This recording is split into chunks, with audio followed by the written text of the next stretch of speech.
first, live, local. This is Fox 12 Now.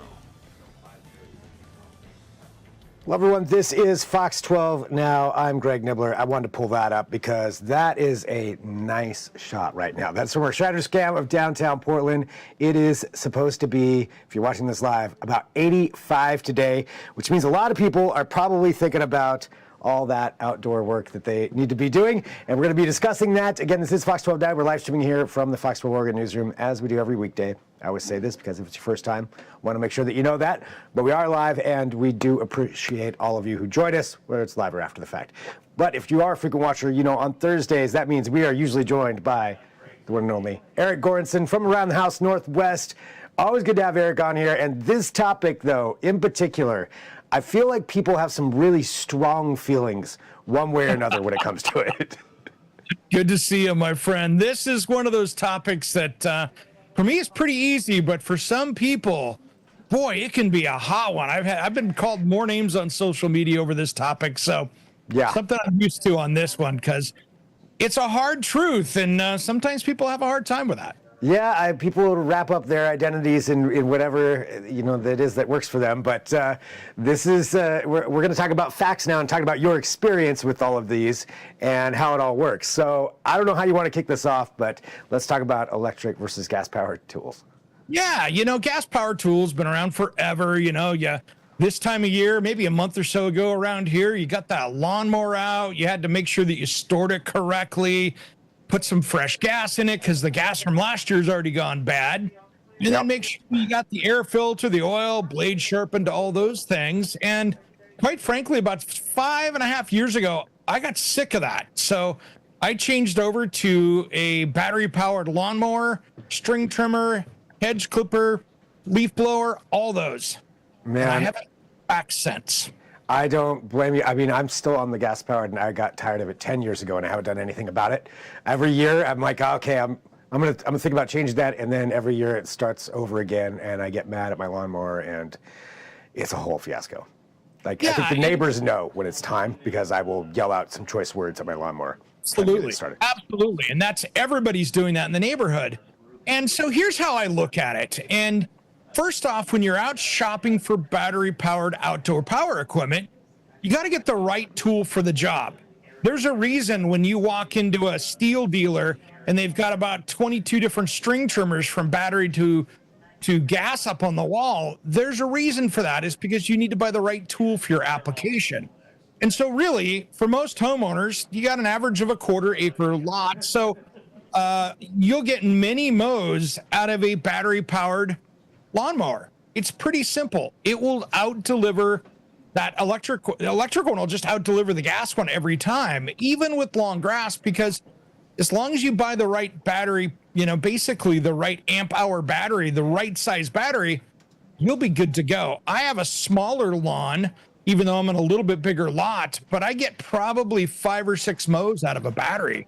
So it's pretty simple to do that. And the cool thing is it gives you that power because electric is instant on. And so there's a lot of torque with that. That's why people driving around the Teslas and stuff out there love getting on the freeway because, it's like they got their own little dragster there because there's so much power come out of it. But really the secret is buying the right tool for the job because you can go out and buy a lawnmower that runs off a 20 volt system, or you can go out and buy one on an 80 volt system. And there'll be 2 different operatings. And then people go, oh, it's just the battery. And they blame it because they went out and bought the cheap one. They didn't get the right one to fit their application. So it's worth spending a little bit more money then on getting something with a little more juice. Yeah. I mean, if I had a 3.5 acre lawn, I can go out to a company like Greenworks, for instance. They have a 0 turn radius battery powered mower that will do up to 3.5 acres and gives you a 72-minute ride along time of sitting there mowing the lawn. And then if you go plug it in using it's 2.5 hour charge again and you're up and going. So that will do. And those are replaceable batteries. So if you had a bigger lawn than that, you just have to swap the batteries out and keep going. So it works pretty well. And you can do those things very easily with today's battery technology. That's why when you walk into the power tools section anymore at any one of your home improvement stores, you see all these tools with batteries. the cords are pretty rare these days. Yeah, yeah. I mean, and that's so true just on all those different aspects of it too. I mean, having that right tool for the right job, and that, I don't know, man. Now I really want to go get a battery powered everything now. Yeah, and here's the secret though. Don't go out unless you have a very big lawn or you're going to be doing this kind of semi-pro where you're hitting up, relatives' houses or you're hitting your grandmother's or whatever. Try to use the tool battery platform you have, because now you've got DeWalt, you've got Ryobi, you've got Craftsman, you've got Milwaukee. All the different big brands have gotten into the outdoor power equipment game. So if you already have like the 18 or 20 volt system, they make a battery that's, a lawnmower that's going to work off of that, or a string trimmer. So you can continue with the power tool batteries you have, because that's part of the expense, to just go ahead and do that. So that can make it super easy when it comes to dealing with your outdoor power equipment. If you don't want to go out and buy one of the big, outdoor brands, you'll probably get it from the tool company you're already buying stuff through. And stay in that same ecosystem, utilize those batteries that you already have. And yeah, it's great. And I love that all those manufacturers too have branched out into those different products. So you can probably find what you're looking for within that. Yeah. What else do people know?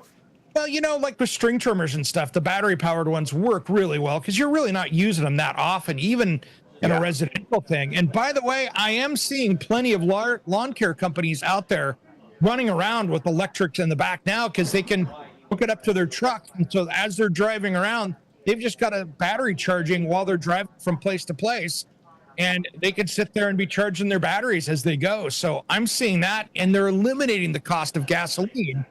And that's one of the things that's tough, because you got to store your gasoline. You got to have the oil mix for your string trimmer or chainsaw. You've got to have all these different things out there.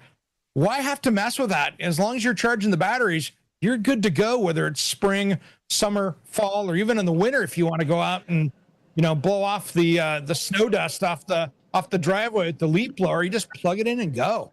Yeah, that's just the way to go. Well, again, everybody who's watching, you can give your opinions as well about this. Anything else that you think people should know? Yeah, I think the big thing here is that I like the safety of it as well, because I don't have this hot, backpack blower on that's got gasoline in it. There's a less fire risk, and for storage, I can put these electric things anyway. The lawnmowers fold up now, so they take up a lot less space in the garage or your shed. So that's really a lot safer deal when it comes to that. And there's none of that maintenance other than keeping a blade sharp and keeping it clean. You don't have to worry about all that small engine repair, because you just plug it in and go. So that's the easy way to do it. Really, there's not a really good reason for me anymore for a general homeowner to need a gas-powered one. And I love the gas stuff. Electric is just way easier, and for me, it's outperformed. Awesome. So there you go. That's the bottom line from Eric's perspective, and it all sounds awesome to me, because now I just want all of that stuff. All right, for this week on Around the House Northwest, do we have any kind of man, preview? We've got a fun one. So we're actually going out by Grant Park in Northeast Portland. We're going out to what's known as the Spider House. It is this cool storybook-looking house from the outside, built in the 20s, and when you get inside, it has been beautifully remodeled. And it is a massive house on an extra lot. We take a look at this place, and you can tell an interior designer lived there, so the inside is gorgeous. So we really do that. And then we go take a look at some new lighting. We found some new Made in USA lighting over at Globe Lighting. We'll go over and take a look at that.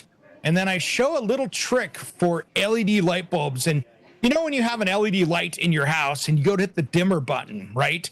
And all it does when it dims those LEDs, it changes the light output, but it doesn't make it like an incandescent bulb go from the bright white to kind of that yellow, the color temperature changes down to almost that very dim golden brown light that we get. Well, they have LEDs that do that now. So we've got a demonstration of that. And so it really helps you when you want to dim the lights. It gives you that natural incandescent look, but with an LED, which is kind of cool. Really cool. Awesome. And that's just one part of the episode. Oh, yeah. And then we go out and take a look at some new power tools and stuff, and barbecues out at my friends at Park Rose Hardware. So that's just a little bit of what's going on. We got a busy show ahead. And where, when, and how can people watch? Oh, of course. Tomorrow morning, Friday morning, if you missed last week's episode, don't worry. 8:30 a.m. Fox 12 Plus. Set your DVR for that. And of course, the brand new show that we were just talking about airs on Saturday at 10 a.m. on Fox 12 Plus, and then re-airs again at Sunday night at 6 p.m. And then, of course, we've got about 650 videos over on the Fox 12 YouTube page where you can catch all that stuff, well, including your stuff as well. Absolutely. Yep, it's all on there. So many different things to look up, watch, and share. You know, if you got something that you're asking questions about, there's a good chance that Eric's on a topic on it, and there's a video up there for you to take a look at. So, awesome. Always good to have you on here and to talk about this gas versus electric powered. It sounds like check out the electric. It'll knock your socks off. Seriously. Yeah. Believe me, every year when I start up that lawnmower, or try to, that's when I remember, like, I need to do it this year. I need to switch. I need to, and then kicking it across my lawn. So we've got lots more coming up here for Fox 12 Now, though. So thanks, everybody, for joining us. Coming up at 2 o'clock, we're going to be talking to the Portland Thorns. We're going to be talking to author Robert Edsall. And who knows, if there's breaking news, we'll have that as well. And all of this happens right here on Fox 12 Now.